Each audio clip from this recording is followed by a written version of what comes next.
हे पहा काय दिसतंय. हे मीठ आहे मित्र, मीठ आपल्या रोजच्या जेवणामध्ये लागणारं चवीपुरतं मीठ. आणि हे माझ्यासमोर आहे मिठागर. या ठिकाणी मीठ प्रोसेसिंग केली जाते आहे, सॉल्ट प्रोसेसिंग केली जात आहे. पहा किती दूरपर्यंत पसरलेलं हे मिठागर आहे.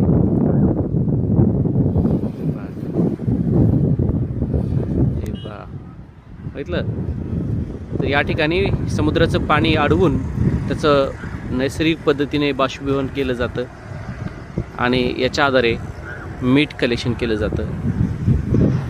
तुम्हाला हे पहा, हा मिठाचा एक मोठा एक ठिकाणी ढीग दिसतो आहे तुम्हाला. हे पहा काय सुंदर.